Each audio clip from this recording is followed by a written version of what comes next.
welcome to the University of Pittsburgh Department of Theater Arts Designers Panel for the Sunday, July 12th, 7:30 p.m. virtual production of Qui Nguyen's She Kills Monsters, Virtual Realms.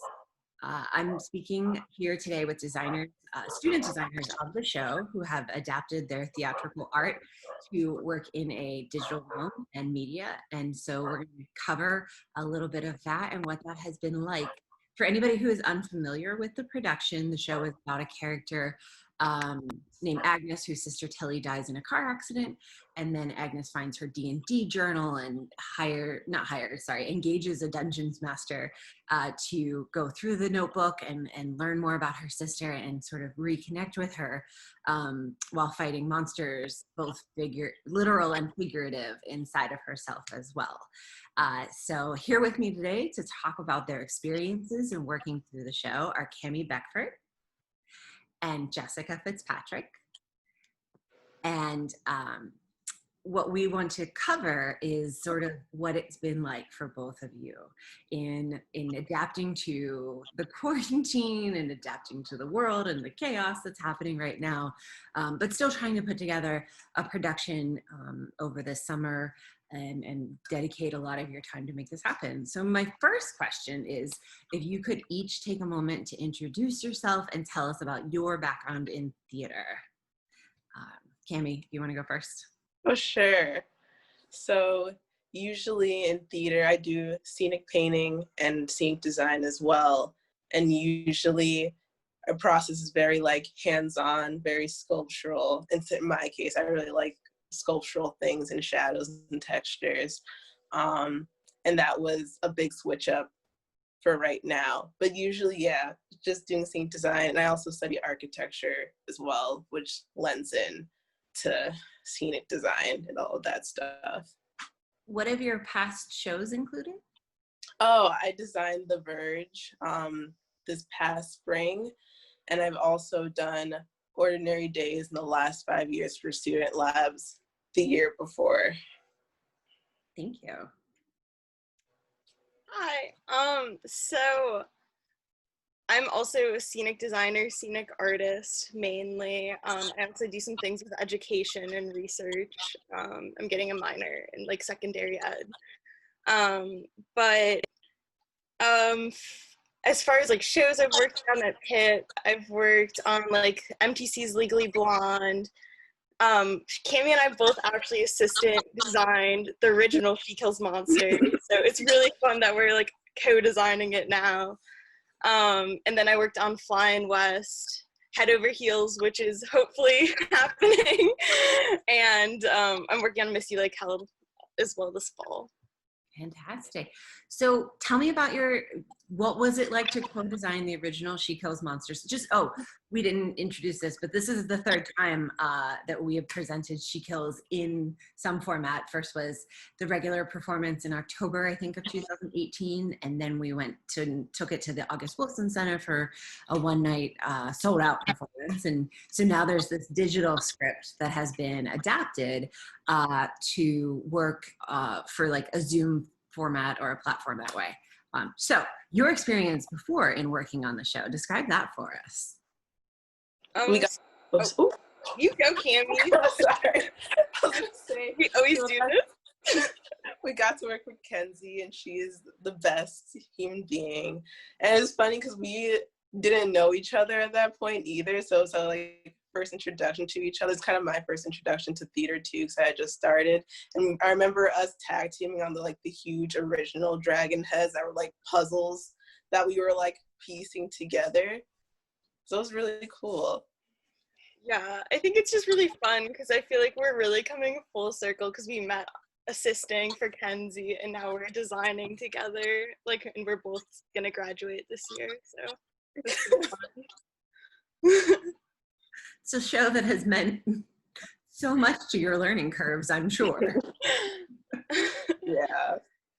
So for anybody unfamiliar who's watching or listening, could you describe what does it mean to scenic design a show from okay, I found out I'm going to be working on this show through to tech So, it's really like, I was trying to describe it to someone, and I was working in the paint shop. And in the span of an hour, when I was explaining it to them, I got called out for like about 5 meetings, just with like props, with technical direction, with like the scenic artist for the show. So that's how I kind of describe scenic design. It's like a lot of coming up with a concept, but like the biggest, I think, burden of our job is explaining it to other people and making people excited to make it and work on it with us. Mm-hmm. Yeah, it's getting a message and conveying it to like not even the audience, but just like the people you work with. So it's all tied together. And like in its basic terms, like Gianni is always like, it's all about entrances and exits. So it's like when you're going through the script and you can get all those things, it's just form everything around like what you basically need. And then Kenzie also describes it as like creating the world. So it's like creating a whole world around those entrances and exits, and like thinking on like, how does this world move? What does it look like in the vertical? What are we trying to convey with it? And even like sorry. Oh, you're good. You're good. Even what the world exists like outside of the set, like you can build everything. Like when the character like walks outside the door, like where are they going? Like what does the street they're walking down look like? So it's like an entire like world building event. What does that mean then in terms of the collaboration? Are there times where what you think of that doesn't work with what the designer thinks, or you sort of influence each other? Director, I meant director, sorry. Mm-hmm. I think it's definitely, because it's like the process of doing it's more of a conversation. So it's definitely, you guys bounce ideas off of each other and you get to influence each other. And it's, you bring to the table like a message and inspirationals and like pictures and stuff to help communicate that message.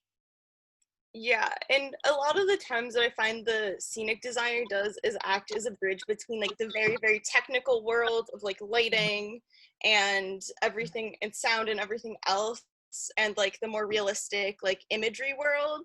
So like we're really going in nitty gritty with the directors and trying to say like, what is the mood, like bringing up images, really having those like discussions about like, how do we want this to feel, how do we want this to look, how do we want this to move. Mm-hmm. Is it challenging to have some of those conversations? Sorry, no pressure on that. I think it's hard sometimes to think on your feet, right? Because a lot of times I want, like, if I really like something the director's going for and I want to just be like, yes, let's do that, I have to like remember that there's like a whole team that has to remind me, is this like physically possible? Yeah. And also, if I don't necessarily agree with the director, like because I'm so new, I have to really like think about why, and like about whether it's just like what I like what my personal preferences are, or like what's best for the show. Yeah. It can be challenging sometimes, but I feel like if you have like a lot of like pictures or imagery you can bring to show director, I like really mood based. I feel like, at least that's what I like a lot of like picture. There's a lot of like very stylized. I'm going to like Alvin and Haley just because they have like really beautiful, gorgeous like mood photos, and I like pull from those a lot just so I'm like, please see what I'm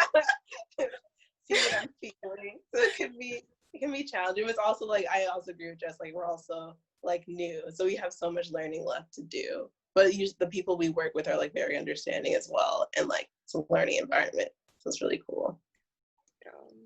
Before we get into talking about switching it all up, while you're in the process of finding out your own process and your work and the way you are doing this as new designers, what is something that you think would have been helpful to know, or if you could go back to yourself on your very first show, very first design or concept, and say, let me give you this piece of advice?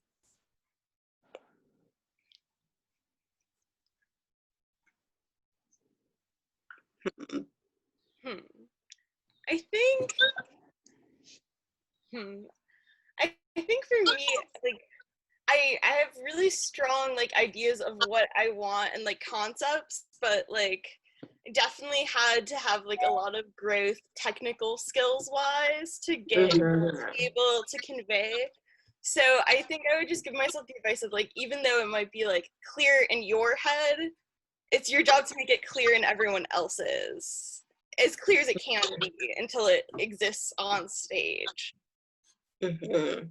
I would tell myself to not be afraid to ask for help or clarification on something, just because there's still, you're not going to know everything always, and there's still things to learn, and you can ask, people are willing to, it's better if you ask them for clarification than if you go and like do something completely wrong and then have to waste all that time, then come back and then it wasn't the right thing. So asking for help and clarification would be my biggest tips for myself. Very solid pieces of learning, and probably advice for anybody who's thinking about, headed into a technical or design like heavy career that way. Thank you. Okay, so let's talk She Kills Monsters virtual realms. What have you been doing? How is this different? Tell me everything. Oh my goodness. We're Illustrator pros now. So have you had to use different technology then, or?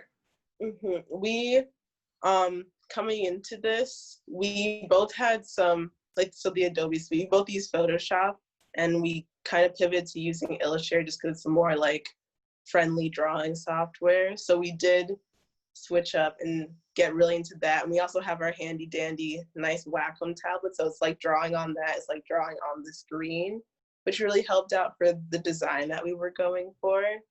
But yeah, really, like I said earlier, I feel like Jess and I are very physical designers, and we like to touch and hold things and play with textures and shadows and stuff. So this was the complete opposite. And it was how can we kind of still convey some depth and some fun with a 2D image. Yeah, I think it's really funny because I feel like a lot of the conversations we had, we were both gesturing so much because we're it just goes like this and then this and this, and it's just so hard because we're both very Kimmi said, physical designers. But it was really interesting because I'd never used Illustrator before this summer, and then we got thrown into basically making a comic book, minus all of the people all of the time. There's still some people, but it was definitely a change in approach because we really had to think of and this is a great opportunity too, because for the first time ever, you can really see all the little details you want a design to see, because in theater, there's the 30-foot rule, and you're very, very far away from everything. So these little details not everyone picks up on in the audience just because it's not possible. But we're given a chance to zoom in and add all of these things, which was really cool. But yeah, we kind of had to figure out how to make a comic book in 3 weeks. And I would say Jess and I, when we paint in the shop, we say we have very similar paint hands. So that really came in handy now, because even though we drew separate things, they came together pretty well because we're in sync. It's so funny, whenever we'll go in production meetings and rehearsal meetings to answer a question, we'll both have the same question and interrupt at the same time. Do you imagine yourselves working together in the future with that collaborative nature? Oh yeah. That would be fun. I'd be down. I would love it. Well, it's really funny because we're also swapping in the school year. So I'm paint charging the show Kimmi's scenic designing, and she's paint charging the show I'm scenic designing. So I feel like we kind of got to grow up as designers together a little bit. It definitely sounds like it. I have another question. So you've mentioned drawing a comic book. Could you talk about the inspiration for the show and what direction you've gone with design-wise? So the show, It's all from Tilly's notebook, like her, what's it called? It's like the guidebook or the player's book. So we really wanted to dive into that and say like all the art we designed and all the places that the characters are in are part of her notebook. And that's why we leaned into like the hand drawing. Like you'll see like there's a texture of like charcoal and pencil to the drawings. And even the coloring, like it's not fully colored in sometimes, because the idea is that as she got closer to the end, she didn't get to finish it. So you'll see as we like go throughout that the coloring is a little bit more, it's not fully complete. There's some white patches somewhere. So we really wanted to like keep like the authenticity of like somebody actually drawing throughout the entire thing. Yeah. Really? Sorry, I just wanted to say I'm really excited to watch for that on Sunday. Like, just to be like, oh, you know, this purpose. There's a lot of times that you don't understand what a designer was thinking until somebody points it out, but now I'm thrilled. And like this was all started based on Kimmi created the initial poster to advertise for this. So we really based it off of that like initial poster design, which was gorgeous. Yeah. And like we wanted to also bring it into the real world because like we said, we're both very physical designers. So all the props we wanted real props, but we also wanted them to look 2D to fit in with the world, like creating this world. So we tried to create objects that were like 3D but look 2D. So taking digital paint techniques and putting them into real paint techniques as part of that concept. Mm-hmm. And then even the dragon heads that come up later, Mackenzie's wonderful design that Sophia built so speedily. The same apply, like putting some paint textures that we use like digitally onto them as well. That is a pivot like I've never really like seen take place before. So that adaptation is phenomenal. We're running out of time because I want to let you all get to rehearsal momentarily. So let's wrap this. If there's something that that you felt you have learned or grown, or you are going to become a more something for the world by doing this, could you share that? I think for me, I was thinking about this the other day, was like, I respect Kimmi so much as like an artist and a colleague. And I think like now that our work is like together and we're presenting it as a package, I learned how to advocate for like my work a lot more. Because like, I think it took like working in a team to like learn like, no, like this is good. And like how to like stand up and be like, no, like, and advocate for it. Mm-hmm. Yeah, working with Jess, it's just when you have like such a wonderful person in your corner too, it's easier to like stand up for yourself and be like, I don't have to like, I feel like we can be like self-critical of our work a lot. We're like, it's not, it could be so much better. But like with Jess, it's like, we actually did a pretty good job, especially like given the circumstances. And in like 3 weeks or so, I was like, we're pretty good. Yeah, I think like just serving as each other's like person to like hype each other up was a good experience for sure. Oh, okay. So thank you both. I just want to say that one, I'm just thrilled to see this performance. It takes place Sunday, July 12th. Right? Yeah, that's tomorrow. So as of now, we're recording on the 11th. So join us on Sunday, July 12th at 7:30 p.m. for the live performance. Tickets are available at our website, play.pitt.edu. And after that, it'll be available to stream for 2 weeks. And apart from being able to see your work and your collaboration, I'm just excited that I will get to see you continue to grow together and collaborate together over the next year at least, and then beyond. So thank you both. Thank you. Thank you.